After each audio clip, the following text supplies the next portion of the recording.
एक बार की बात है, एक व्यक्ति गुरुदेव के पास आया। आकर के कहने लगा, गुरुदेव आपको बारंबार कोटि प्रणाम है।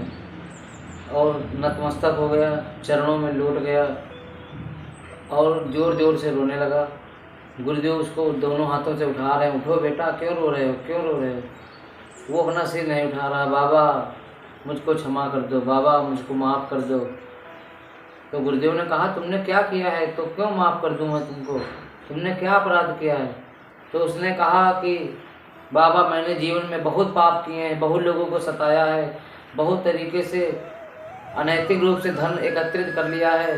अब यही धन, यही मेरे पाप मेरा पीछा नहीं छोड़ रहे हैं और मैं बहुत ही परेशान हूँ और मुझे अनेक रोगों ने घेर लिया, अनेक विपत्तियाँ आ गई, मैं अपने घर में भी नहीं रह पा रहा हूँ, मुझे शांति प्रदान करो, मुझे शांति प्रदान करो। गुरुदेव ने कहा, क्या नाम है तुम्हारा बेटा। तो उस व्यक्ति ने कहा, मेरा नाम छेदीलाल है, मैं आपकी शरण में आया हूँ, आप मुझे दीक्षा दो और क्या मेरे सारे पाप नष्ट हो जाएंगे दीक्षा लेने के बाद, मैं आनंद से प्रेम से जीवन जी पाऊँगा। गुरुदेव ने कहा, हाँ बेटा, अवश्य ही तुम्हारे जीवन के सारे पाप नष्ट हो जाएंगे अगर तुम मुझसे गुरु दीक्षा, गुरु मंत्र ले लोगे तो उसने कहा, तो ठीक है, मैं गुरु मंत्र लेने के लिए तैयार हूँ गुरु जी आपसे, लेकिन हमारे जीवन के सारे पाप नष्ट हो जाएं, मैं जीवन मुक्त हो जाऊँ, मुझसे कोई अपराध न बने, मैं बिल्कुल जैसी मेरी आत्मा ने जन्म लिया था धरती पर वैसे ही ये आत्मा जा करके उस परमात्मा से मिलन हो उसका।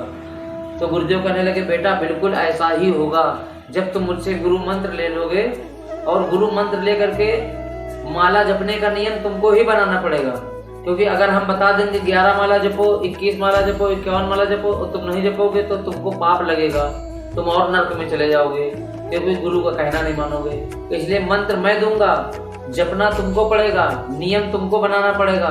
और जब तुम इसको जपने लगोगे और जब ये तुमको जपने लगेगा, हर सांस में राधे राधे राधे राधे राधे राधे निकलने लगेगा, तब समझ लेना कि तुम जीवन मुक्त हो गए।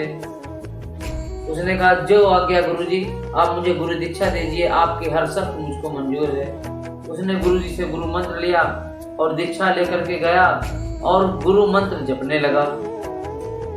जब जपने लगा, ऐसे जप रहा, अब उसकी बुराइयां, उसको पाप उससे याद आ रहे हैं और उलझन हो रही है, मंत्र जपने मन नहीं लग रहा है।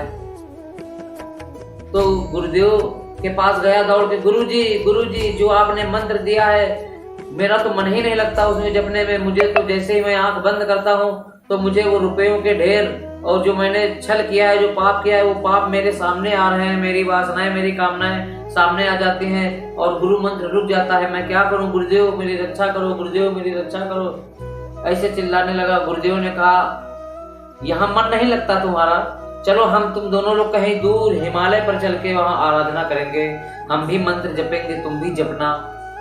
वो तुरंत तैयार हो गया, बोला ठीक है गुरुजी, अभी चलना पड़ेगा। गुरुदेव ने कहा, बिल्कुल अभी तत्काल तुम सब कुछ अपने बच्चों को सौंप करके मेरे साथ आ जाओ, मैं हिमालय पर चलूंगा और वहां पर माला जप करूंगा, तुम भी मेरे साथ माला जप करना। तुरंत ही उसे उलझन तो हुई कि तुरंत जाना पड़ेगा, लेकिन बेमन से ही तैयार होकर के आ गया, बोले चलो गुरुदेव। और गुरुदेव के पास तो एक माला था, एक कमंडल था, एक झोला था जिसमें किताबें रखी हुई थी अध्यात्म की, और उसके पास एक झोला था, उसमें भारी भरकम कुछ सामान था। गुरुदेव अंदर ही अंदर समझ गए कि इसमें जरूर इसके स्नेह की कोई चीज है जो ये बिल्कुल दबा के पकड़े हुए है, चिपका के है कि कोई छीन न ले। तो गुरुदेव को लगा ये इसे बहुत प्रिय है और माला जपने में इसको यही खल रही है। गुरुदेव ने कहा, अच्छा चलो। लिवा गए जंगल में, एक कुआं पड़ा, वहां पर बैठे। वो कहने लगा, गुरुदेव मैं लघु शंका करने जा रहा हूँ, इस झोले को आप पकड़ के रखना, कोई ले न जाने पाए, इसमें बहुत कीमती सामान है। जैसे ही वो गया, गुरुदेव ने झोला उठाया, कुएं में फेंक दिया। अब लौट के आया, अरे गुरुदेव वो झोला कहाँ चला गया। बोले कौन सा झोला। बोले जो तुम मुझे दे गए थे। बोले वो तुम्हारा था। बोले उसमें सोने की ईंटें थी। गुरुदेव ने कहा वो तो कुएं में चला गया। वो अपना माथा पीट पीट करके रह गया और कहने लगा, अरे गुरुदेव आपने ये क्या किया। बोले माला जपने में यही सोने की ईंटें तो बाधा बन रहे थे, इनको मैंने कुएं में फेंक दिया। अब बताओ आगे चलें कि पीछे वहीं चले। अब माला जप होगा बढ़िया से।